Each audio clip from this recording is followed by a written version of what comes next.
کی صورت ہے اور اس کی 88 آیات ہیں اور اس کے اندر 5 رکوعات ہیں۔ اعوذ باللہ من الشیطان الرجیم، بسم اللہ الرحمن الرحیم، صاد والقرآن ذی الذکر بل الذین کفروا فی عزت وشقاق۔ اس صورت کا بھی جو بنیادی مضمون ہے وہ رسالت کا اثبات ہے، اور اس رسالت کے اثبات کے لیے مشرکین کے جو اعتراضات تھے کچھ ان کا جواب بھی دیا گیا ہے، اور مختلف انبیاء کرام علیہم الصلوات والتسلیمات کے قصے اور ان کی جو قوم ہے جنہوں نے ان کو جھٹلایا ان کے عذابوں کا بھی تذکرہ ہے۔ صاد یہ حروف مقطعات میں سے ہے، اس کا معنی اللہ جانتا ہے۔ آگے فرمایا کہ قسم ہے قرآن کی جو نصیحت سے بھرپور ہے۔ قرآن کریم نصیحت سے بھرپور کتاب، لیکن فرمایا کہ اس سے نصیحت وہی حاصل کرتے ہیں جو عقل مند ہو، جو اولی الالباب ہو، وہی اس سے نصیحت حاصل کرتے ہیں، ورنہ قرآن کریم سے اگر کسی میں عقل نہ ہو یا اس کے اندر وہ اللہ کی عظمت و محبت موجود نہ ہو تو وہ اس سے کوئی فائدہ نہیں اٹھائے گا۔ جیسے آج کل کتنے کفار ہیں کہ وہ قرآن کریم سے فائدہ نہیں اٹھا رہے، کتنے ہی مسلمان بھی ایسے ہیں کہ جو گناہوں میں پڑے ہوئے ہیں، اللہ سے دور ہیں، وہ اس کتاب ہدایت سے اور کتاب نصیحت سے کوئی فائدہ نہیں اٹھاتے، حالانکہ اللہ قسم کھا کے کہہ رہے ہیں کہ قسم میں قرآن کی نصیحت سے بھرپور ہے۔ پھر آگے چونکہ مشرکین مکہ یہ کہتے تھے کہ یہ کیوں ان کو رسول بنا دیا گیا، اور کوئی نہیں ملا تھا، یہی ایک ملا تھا، پورے مکہ کی بستی میں اس سے زیادہ اولاد کے اعتبار سے، مال کے اعتبار سے موجود تھے، ان کو کیوں نبی نہیں بنایا گیا۔ حسین نے لکھا ہے کہ ایک دفعہ ابو طالب بیمار ہوئے تو ان کی بیماری میں مزاج پرسی کے لیے سرداران مکہ آئے، اور جب وہاں پہنچے تو انہوں نے آ کر کہا کہ تم اپنے بھتیجے کا بڑا ساتھ دیتے ہو، اس سے پوچھو کہ اس کا مقصد کیا ہے، یہ کیا چاہتا ہے۔ تو جناب نبی کریم صلی اللہ علیہ وسلم کو بلایا گیا، آپ بھی تشریف لائے، تو ابو طالب نے آپ سے پوچھا کہ بھتیجے بتاؤ، یہ سب لوگ آئے ہیں پوچھنے کے لیے کہ تم کیا چاہتے ہو ان سے، چونکہ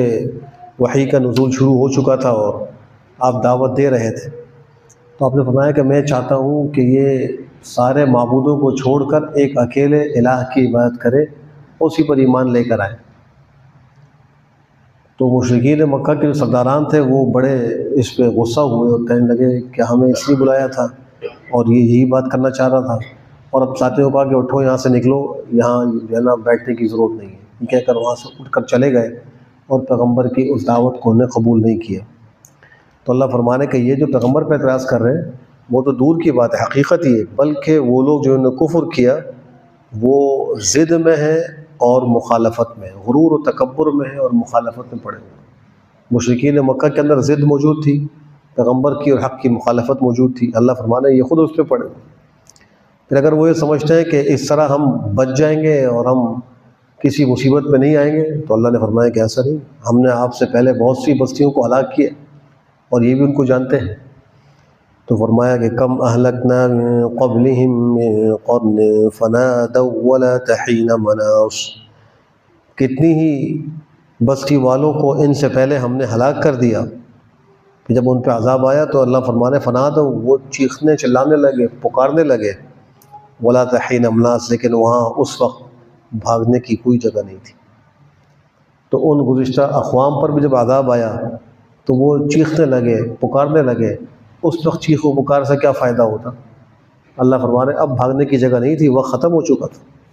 تو مشرکین مکہ کو بھی نصیحت ہے، تم اگر یہ سمجھ رہے ہو کہ اس نبی کی مخالفت کر کے تم اس دنیا میں رہ پاؤ گے تو یہ تمہارا خیال ہے، تم پر بھی عذاب آئے گا، تم بھاگنے کی جگہ نہیں پاؤ گے۔ وَعَجِبُوا أَن جَاءَهُم مُّنذِرٌ مِّنْهُمْ وَقَالَ الْكَافِرُونَ هَٰذَا سَاحِرٌ كَذَّابٌ، اور انہوں نے تعجب کیا کہ ان کے پاس انہی میں سے ایک ڈرانے والا آیا، اور کہا کافروں نے یہ تو جادوگر ہے، بڑا جھوٹا ہے۔ ان کو تعجب یہ تھا کہ مکہ کا ایک یتیم اور ایک ایسا یعنی شخص جس کے پاس کوئی مال نہیں، کوئی عہدہ نہیں، اور کوئی اس کی شہرت نہیں، وہ کیسے نبی بن گیا؟ اولاً تو ان کو انسان کے بشر ہونے ہی میں کلام تھا، وہ کہتے تھے یہ انسان کے رسول ہونے میں کلام تھا کہ انسان کیسے رسول ہو سکتا ہے، بشر کیسے رسول ہو سکتا ہے۔ وہ کہتے ہیں کہ رسول تو وہ ہوگا جو فرشتہ ہو، ایک انسان تو رسول نہیں بن سکتا، اس پر ان کا اعتراض تھا۔ اور پھر اعتراض یہ تھا کہ اگر رسول انسانوں میں بنانا ہی تھا تو اس یتیم بے سہارا اور ایک ایسے شخص کو جس کے پاس نہ مال ہے نہ دولت ہے، اس کو کیوں بنایا، کشوروں کیوں نہیں بنایا، اس سے بڑے بڑے سمجھدار لوگ موجود ہیں کیوں نہیں بنایا؟ تو شاید ان کا خیال یہ تھا کہ نبوت اور رسالت یہ انسانوں کے اختیار کا قصہ ہے، حالانکہ نبوت دینا، رسالت دینا یہ اللہ کا کام ہے، اللہ کی قدرت ہے، جس کو اللہ چاہتے ہیں منتخب کرتے ہیں، اس میں بندوں کو کوئی عمل دخل نہیں۔ اللہ اعلم حیث یجعل رسالتہ، اللہ کو معلوم ہے کہ اس کو رسول بنانا ہے۔ اجعل الآلہۃ الہا واحدا ان ھذا لشیء عجاب، کہا کیا اتنے معبودوں کی جگہ پر ایک ہی معبود اس نے مقرر کر دیا؟ اتنے سارے ہمارے معبود ہیں، حبل ہے، لات ہے، عزا ہے، فلاں فلاں ہے، اس نے ان سب کی جگہ ایک ہی معبود جو ہے وہ بنا لیا ہے کہ ایک اللہ اکیلا الہ ہے۔ بے شک یہ تو بڑی عجیب بات ہے، بہت تعجب کی بات ہے۔ ان کو توحید پہ تعجب تھا اور اتنے سارے معبودوں کو اللہ کے ساتھ شریک کرنے پہ کوئی تعجب نہیں تھا، اس پر تو بڑے آرام سے وہ قائم تھے۔ لیکن جب ان کو توحید کی دعوت ملتی تو کہتے ہیں بڑی عجیب بات ہے۔ وَانطَلَقَ الْمَلَأُ مِنْهُمْ أَنِ امْشُوا وَاصْبِرُوا عَلَىٰ آلِهَتِكُمْ إِنَّ هَٰذَا لَشَيْءٌ يُرَادُ، اور جو ان میں رئیس تھے وہ چلے گئے یہ کہتے ہوئے کہ چلو اور اپنے معبودوں پر جم کے بیٹھے رہو، بے شک یہ ایک ایسی چیز ہے جس کا قصد کیا جا رہا ہے، یعنی اس کی خاص غرض اور خاص مقصد ہے، جبھی تو یہ دعوت کو نہیں چھوڑے۔ یہ بھی اس کا معنی کیا گیا ہے کہ یہ ایک ایسی چیز معلوم ہو رہی ہے کہ اللہ کا فیصلہ معلوم ہوتا ہے کہ ایسا ہی ہے، اور اس دین نے پھیلنا ہے، اس دعوت نے پھیلنا ہے، یہ تو ایسے ہی معلوم ہوتا ہے، چلو یہاں سے نکلو اور اپنے معبودوں کے اوپر جم کے اور ڈٹ کے بیٹھ جاؤ۔ ما سمعنا بهذا في الملة الآخرة ان هذا الا اختلاق، ہم نے نہیں سنا ایسی بات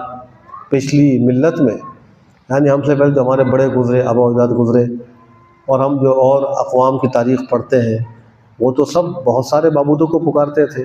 وہاں تو ہم نے ایسی کوئی چیز نہیں سنی کہ اکیلا اللہ ایک الہ ہے، اسی کی بات کرنی چاہیے، اللہ کے ساتھ کسی کو شریک نہیں کرنا چاہیے، ہم نے تو کبھی بات سنی نہیں۔ یہ تو ایک گڑی ہوئی بات ہے، یہ تو ایک بات ہے یہ بنا کے لے آئے، گھڑ کے لے آئے۔ آج کچھ مسلمان بھی ایسی بات کرتے ہیں اور وہ یوں کہتے ہیں اگر ان کو کوئی حق مسئلہ یا صحیح بات بتلائی جائے، ہم نے اپنے خاندان میں کبھی سنا ہی نہیں، ہم نے اپنے بڑوں کو کبھی ایسا کرتے ہوئے دیکھا ہی نہیں، تو وہ اس کو قبول نہیں کرتے، وہ اس کو چھوڑ دیتے۔ یہ تو مشرکین کا طریقہ تھا، وہ کہتے تھے کہ یہ تو دعوت ہم دے رہے ہو، ہم نے اپنے آبا و اجداد کے اندر یہ دعوت نہیں دیکھی تھی، ہمارے پہلے لوگوں کے اندر ایسی کوئی بات نہیں تھی۔ أَأُنزِلَ عَلَيْهِ الذِّكْرُ مِن بَيْنِنَا بَلْ هُمْ فِي شَكٍّ مِّن ذِكْرِي بَل لَّمَّا يَذُوقُوا عَذَابِ، کیا اتارا گیا ہے اس پر قرآن ہمارے درمیان میں سے؟ مشرکین کہتے ہیں کہ اللہ کو یہی ملا تھا قرآن اتارنے کے لیے؟ اللہ فرمانا ہے کہ یہ بات نہیں ہے، یعنی یہ نہیں ہے مقصد کہ اگر ان کا کوئی من چاہا فرد ہوتا اور اس کو اللہ نبی بناتے تو یہ حق کو قبول کر لیتے، ایسا نہیں ہے، ان کا انکار صرف ضد کی وجہ سے۔ حقیقت اللہ فرما رہی ہے کہ وہ میری نصیحت کی طرف سے شک میں پڑے ہوئے ہیں، ان کو میرے اس قرآن میں میری نصیحت کے اندر شک ہے، بلکہ بات یہ ہے کہ انہوں نے اب تک میرا عذاب چکھا نہیں ہے، اب تک میری سزا چکھی نہیں ہے، میرا عذاب چکھیں گے تو پتہ لگے گا ان کو۔ ام عندهم خزائن رحمت ربک العزیز الوہاب، کیا ان کے پاس آپ کے پروردگار کی رحمت کے خزانے ہیں جو زبردست قدرت والا ہے اور بہت زیادہ عطا کرنے والا ہے؟ یہ کوئی اللہ کی رحمت کے خزانوں کے مالک ہے؟ نبوت بھی اللہ کی ایک رحمت ہے، اگر ان کا کوئی اختیار ہوتا، آسمان زمین میں جو اللہ کے خزانے ہیں ان کے اوپر ان کا اختیار ہوتا تو پھر یہ اپنی مرضی جس کو چاہتے نبی بنا لیتے، ان کا تو کوئی اختیار نہیں، سارا اختیار اللہ کا ہے، لہٰذا نبی بنانا بھی اللہ ہی کا اختیار ہے۔ فَلْيَرْتَقُوا فِي أَمْ لَهُم مُّلْكُ السَّمَاوَاتِ وَالْأَرْضِ وَمَا بَيْنَهُمَا فَلْيَرْتَقُوا فِي الْأَسْبَابِ، کیا ان کے پاس بادشاہت ہے آسمانوں کی اور زمین کی اور اس کے درمیان کی؟ تو چاہیے کہ وہ رسیاں تان کر آسمان پہ چڑھ جائیں، اگر ان کی بادشاہت آسمانوں میں ہے تو وہ رسیوں کی سیڑھیاں بنا کر آسمان پہ چڑھ جائیں۔ اور جا کر اپنی طاقت سے فیصلے لے آئیں۔ اگر زمین پہ ان کی طاقت ہے تو زمین پہ پھیل کر اپنی مرضی کے فیصلے کروا لیں۔ جند ما هنالک مہزوم من الاحزاب، فرمایا کہ یہ اس مکہ کے مقام پر گروہوں میں سے چند گروہ ہیں، لشکر ہے جن کو شکست دی جائے،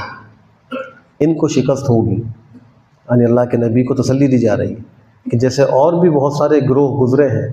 یہ بھی ان گروہوں میں سے ایک جماعت، ایک لشکر ہے، لیکن ان کا انجام یہ کہ ان کو شکست ہوگی۔ اللہ کا یہ وعدہ پورا ہوا۔ سن 2 ہجری میں غزوہ بدر ہوا اور اس میں مشرکین مکہ کو شکست فاش ہوئی۔ اللہ نے اس وعدے کو پورا کر دکھایا۔ كذبت قبلهم قوم نوح وعاد وفرعون ذو الأوتاد وثمود وقوم لوط وأصحاب الأيكة أولئك الأحزاب، ان سے پہلے قوم نوح نے جھٹلایا، اور عاد نے، اور فرعون نے جو میخوں والا تھا، یعنی بڑی طاقت والا تھا، اور جب وہ کسی کو سزا دیتا تو اس کے ہاتھوں اور پیروں میں میخیں گاڑ دیتا تھا۔ اور فرمایا کہ قوم سمود نے جھٹلایا، قوم لوط نے جھٹلایا، اور جنگل والوں نے جھٹلایا۔ یہ قوم شعیب کو کہا جاتا ہے، چونکہ حضرت شعیب علیہ السلام کی قوم جس جگہ آباد تھی اس کے بالکل ساتھ ہی بڑا گھنا جنگل تھا، اس وجہ سے ان کو اصحاب الایکہ کہتے ہیں۔ ایکہ کا معنی گھنا جنگل۔ تو فرمایا کہ قوم سمود نے جھٹلایا، قوم لوط نے، اور جنگل والوں نے، یہی سب گروہ ہیں۔ ان کل الا کذب الرسل فحق عقاب، ان لوگوں نے رسولوں کی تکذیب کی، بس میرا عقاب اور میرا عذاب ان پر ثابت ہو گیا۔ یعنی ان کے بہت سارے گناہ تھے اور ان پر اللہ کے عذاب کے نزول کے بہت سارے اسباب تھے، لیکن ایک بہت بڑا سبب وہ انبیاء کی تکذیب اور جھٹلانا تھا۔ یہی کام مشرکین مکہ کر رہے ہیں، تو ان کو سنایا جا رہا ہے کہ دیکھو تم سے پہلے طاقتور قومیں گزری، انہوں نے اپنے انبیاء کی تکذیب کی تو ان پر میرا عذاب واقع ہوا، ثابت ہوا۔ تم جو ہے مطمئن ہو کے نہ بیٹھو، اگر تم میرے نبی کو نہیں مانو گے تم پر بھی عذاب اترے گا۔ اس میں ان کو ایک تو عذاب سے بھی ڈرایا جا رہا ہے اور ڈرا کر دین کی دعوت بھی